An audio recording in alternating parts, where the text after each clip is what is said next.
After the demolition of some sections of the landmark beach, the government of Nigeria has announced its decision to disembark from the proposed Calabar Coastal Highway realignment. The government disclosed this in Lagos recently, and they noted that the proposed diversion would no longer happen due to the submarine cables along the coastline. This means the Lagos-Calabar Coastal Highway will be rerouted back to its original path for a distance of 9 kilometers, moving away from the shoreline. Government sources noted that there are three critical infrastructures that are located on one spot. One is the Two Africa submarine cable that cuts across 33 countries, connecting about 3 billion people. And according to the technical staffs, the cable landed at Mopo, and where it landed, the West African cable system had already been located there about 17 years ago. Currently, Nigeria has a mega IPP which is to provide power to the Two Africa cable and the WACS cable. The power plant is a 50 megawatt power plant expected to support the infrastructure. The new corridor is passing right on the submarine cable, and the other side is on the IPP. The submarine cable is a critical national security infrastructure. If it is affected, everybody will be affected. According to the government, 2 months ago, there was a challenge as far back as Ivory Coast, but a significant part of Africa was blanked out. Therefore, in view of the fact that this is not a private project and it is a national project, it is the internet gateway to the nation and it links to national security. It is therefore important to reroute and realign the current existing alignment of the Lagos-Calabar Coastal Highway back to its original design. The government then noted that in a bid to solve MTN, Two Africa and Okun-Aja community complaints, it is therefore diverting completely from the new alignment to a stretch of 25 kilometers.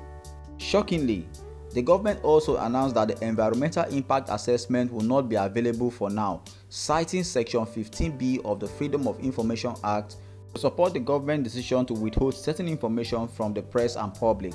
The section the minister cited is the exception of third-party information, which allows government institutions to deny journalists or public access to information.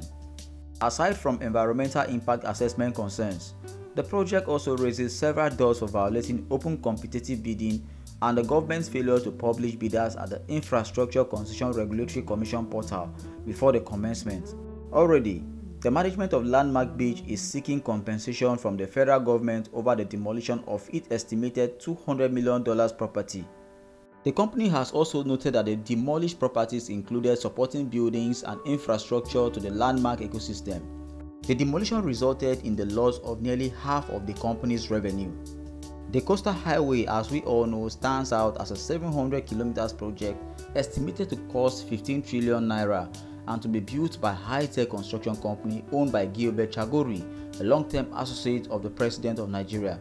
The government is pushing through the construction of the Coastal Highway to link southwest of the country to the Niger Delta region. However, the project has generated heated debate as Nigerians have questioned the importance of the road when the country is experiencing the worst economic crisis in decades. One shocking thing about this project is that it did not go through the approval from the National Assembly, which holds the power of appropriation. The project only went through the Infrastructure Concession Regulatory Commission with no record of competitive bidding since Chagori's firm was to fund the project 100%. Contrary to the reason and the necessity for compassion in public policy, the federal government actually commenced the controversial Lagos-Calabar Coastal Highway project. Our economy is struggling and our health institutions are ill-equipped. Why embark on an expensive new highway project when there are close to 50 abandoned federal highway projects across the country? On April 29, 2024, demolition activities commenced at Oniru Beach in Victoria Island, Lagos, and extended to Landmark Beach Resort, The Good Beach, and Soul Beach, all within 1.4 kilometers radius, due to their encroachment on the right-of-way designated for the highway. Surprisingly, the government has actually come out to note that it is shelving the project in Lagos while saving the telecommunications infrastructure and submarine cables, amongst others, at the axis. What then was the need for the environmental impact assessment report? And what then was the need for the rush in demolition of properties for the construction of the project? Report also has it that with the suspension, telcos, MTN submarine cables, and workstations along the Okun-Aja community axis may have been saved from demolition, after a thorough assessment of the EIA impact on infrastructure and business activities along the Okun-Ajah community axis. Recall that the Okun-Ajah community had cried out and warned the federal government and Lagos state government over the alleged illegal variations to the highway route, which put 6 villages at risk of demolition and displaced 3 traditional kingdoms within the area alone. The government actually buttressed the need to redesign the route to save the 600 years of the ancestry of the Okun-Ajah community and to save the properties and infrastructure on the Okun-Ajah axis. Following the gazetted alignment and order of the EIA assessment, over 750 houses were expected to be demolished in the old alignment, while 450 houses were marked for demolition in the new alignment.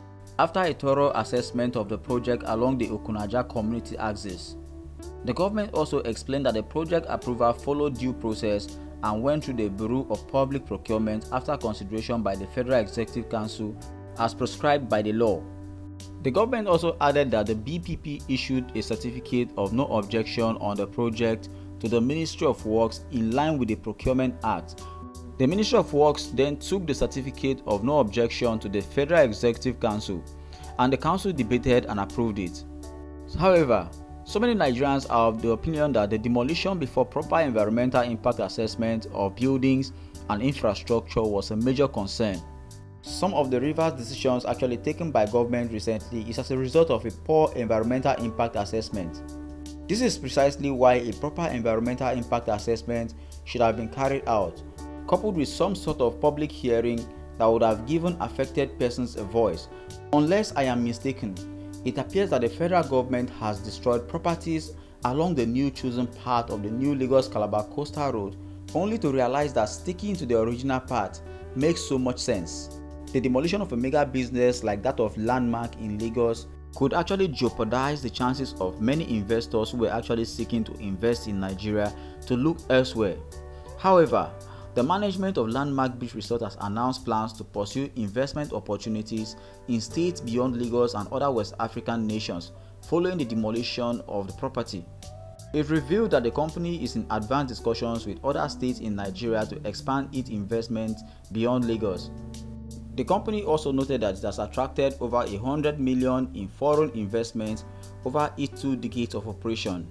It emphasized that the demolition of properties affected thousands of families and over 50 micro beach businesses in Lagos. The 27-year-old Landmark Group has been in business in Nigeria for over 20 years and has attracted over 100 million in foreign and domestic investment for developing the Landmark ecosystem.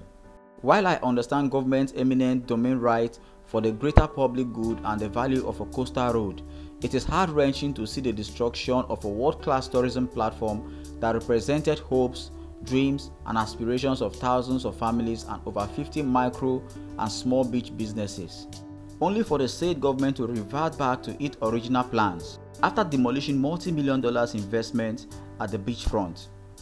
Hopefully, this will serve as a lesson to successive governments to carry out proper environmental impact assessment before the commencement and construction of any project that it wishes to undertake.